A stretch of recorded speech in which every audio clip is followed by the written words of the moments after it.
Today we're going to talk about the supplements, the strategies, and the lifestyle changes I made to get my period back after it went away for 2 full years after going off birth control. I want to make sure that you don't go through the same stress and worry that I went through when I was wondering where my period was, dealing with hormonal balance, and really just not getting very much attention from the doctors that I reached out to about what I was struggling with. So let's jump into it. Hey there, and welcome back, Dark Blue community. If you're new here, my name is Katie and welcome. I'm a dietitian and personal trainer, and I'm here to help you get strong, confident, and connected with your body by mindfully fueling your muscles. I make nutrition videos, mindful eating videos, and fitness videos. So if that's something you're interested in, make sure to hit the subscribe button below and the notification bell to get notified every time I make a new video. We're gonna dive straight into it today because I have a lot to share with you, and I wanna make sure that it's a quick and concise video that you can learn a lot from. First, we're gonna talk about the supplements that I used for my diet. So I wanna preface this. I believe food comes first in all situations, but when it comes to birth control pills, it's actually been proven that it can deplete your body of minerals and nutrients that your body might normally have in adequate levels if you had a normal, balanced diet. So this is a situation where supplementing actually could be very essential even if you have a healthy diet. Also, I want to preface, you want to check with your doctor on all these supplements just because there can be some contraindications. Most of the things I'm going to mention today shouldn't be things that really have a huge effect on medications, but I still want to preface that always check with your doctor or local dietitian first. So the first thing that I would recommend is an omega-3 supplement because this helps with fighting inflammation. Now, inflammation can affect our body in a variety of ways, but it can cause excessive cramping. And so just prepping your body and making sure that your body doesn't have a whole lot of inflammation. I had a really hard time with taking the big fish oil pills. So you do have the option of getting something like fish oil that has no taste, or that they flavor orange flavor or different kind of flavors that are like a liquid formula. So you could take those if you don't like those giant horse pills. But if you're good with pills and you don't have any problems swallowing those pills, cool, you can take the fish oil supplements. But I really felt like that helped not only my cramping and periods be a little bit better, but it also helped with my skin. If you don't particularly like to take those pills and you just don't want to purchase them because they can be expensive, you can have about 2 to 3 servings of fish per week, and that should get your allotment for omega-3 fatty acids. The next thing that I took is a vitamin D supplement. So vitamin D is best known as a nutrient.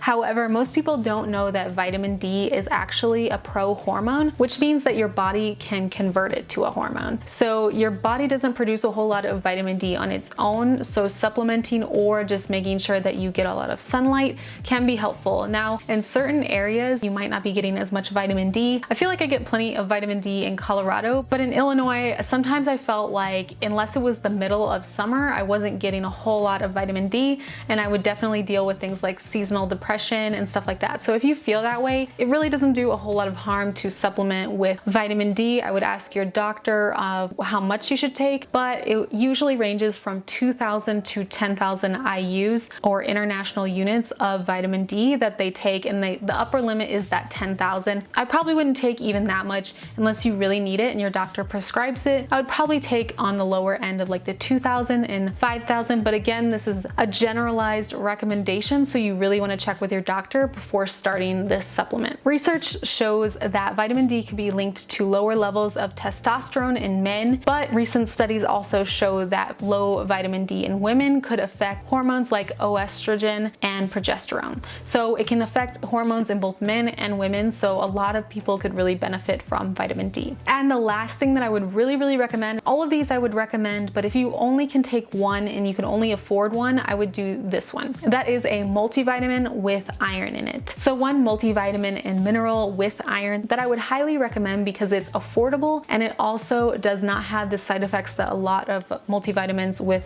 iron have, which is nausea. I really hate feeling nauseous after taking a multivitamin. It led me away from taking a multivitamin for a very long time, but for some reason Hum Nutrition's does not have that same effect, and I've never felt nauseous after taking it. I'll leave a link to Hum Nutrition below, and you should get a $10 off coupon with my affiliate code. So I definitely recommend that if that's something you're interested in. Like I mentioned earlier in the video, birth control can deplete your body of essential nutrients, including folic acid, vitamin B2, B6, B12, vitamin C, and vitamin E. It can also deplete minerals such as magnesium, selenium, and zinc.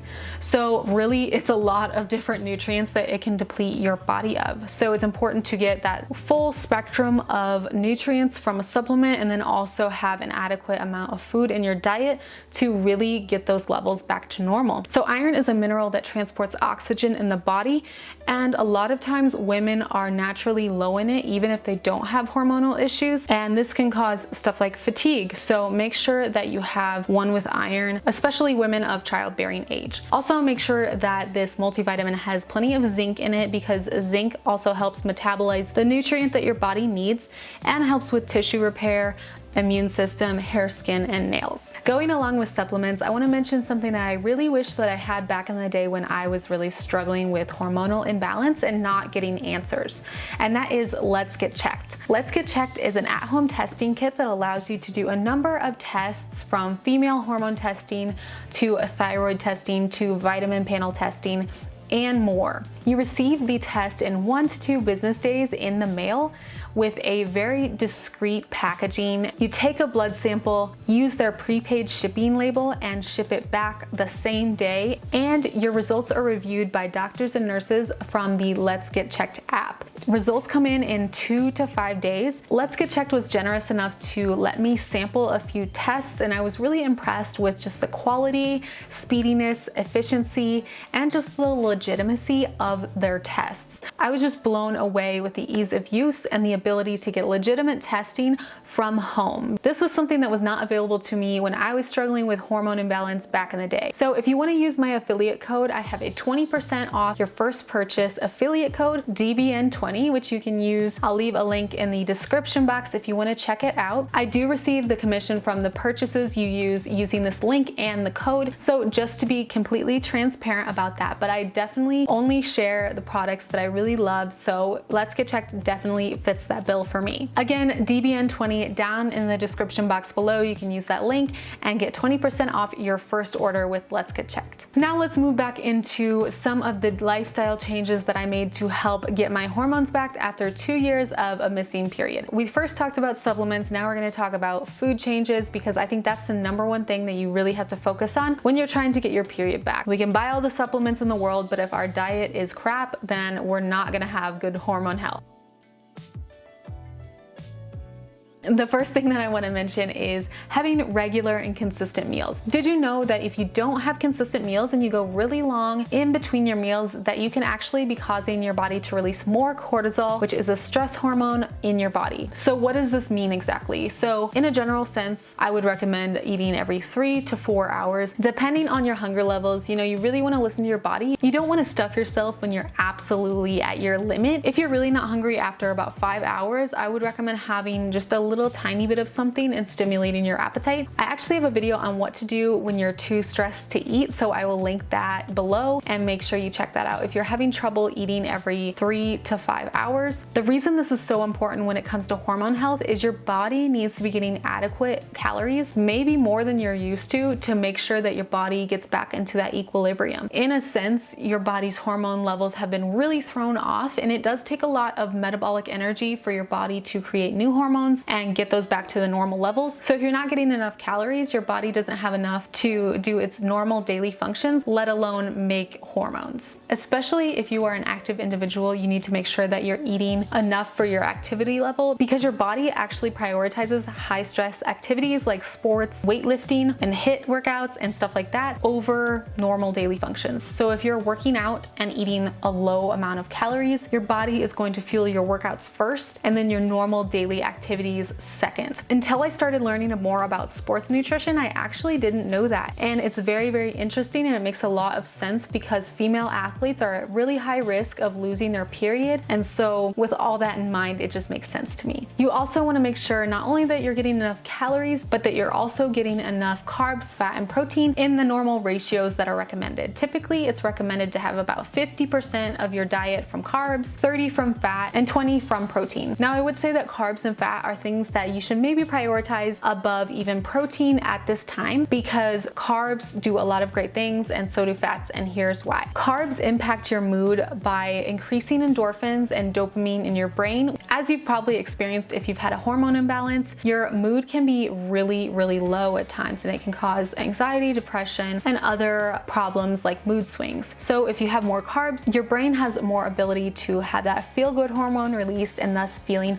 a little bit better. Also, carbs are your body's preferred source of energy, so it's just very vital to be getting plenty of carbs. And I know that carbs have been made the enemy in this world, but truthfully they are not. They're very essential to everyday life, especially if you're an active individual. So fat is very important as well because it has a huge role in helping create hormones in the body. Fat also makes it easier to get plenty of calories in your diet because fat has more calories per gram than carbs or protein. All in all, fats, carbs, and protein all contribute to your calorie and energy needs, which helps you have an adequate body fat that helps you also get your period back. If your body fat is too low, having your period is less of a priority for your body because your body says you're not ready to have a child, so you're not going to have a period.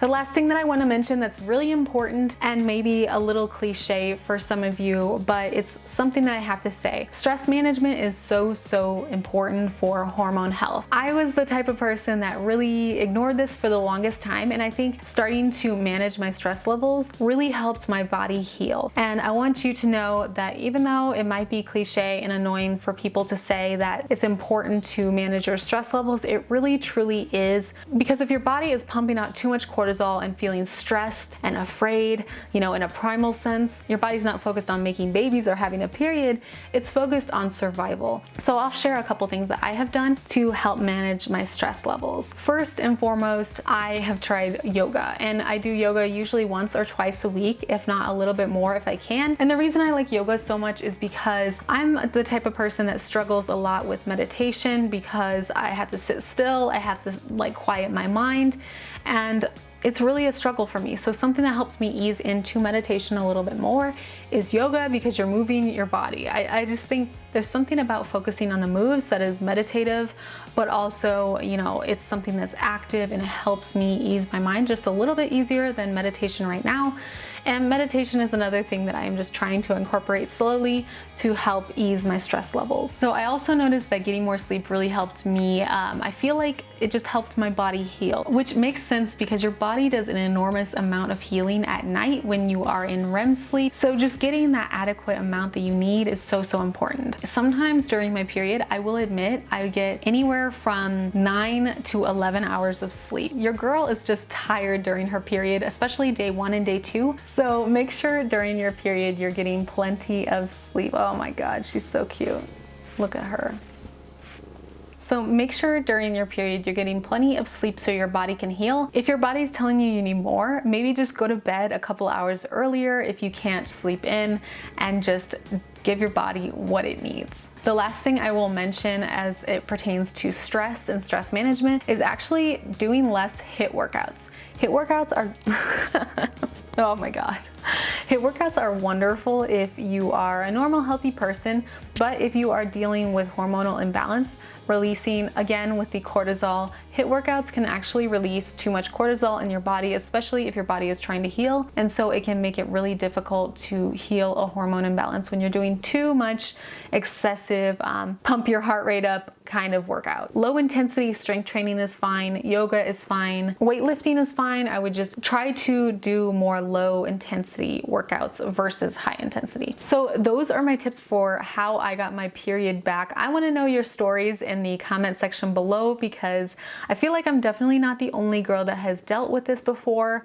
And I want to know, did your period go away after birth control? Is your period gone for another reason? And I also want to know what changes you are making to help your body heal. I know it's a struggle, and I just want you to know that you're not alone and that you have me in the Dark Blue community to support you and help you heal your body. I have a couple other videos on hormone control, so I will leave them in the end card, and I'll also leave some more wellness videos and workout videos in the description box below, and I will see you in the next video. Bye guys. Oh my God, you're so sweet. I can't reach the thing though.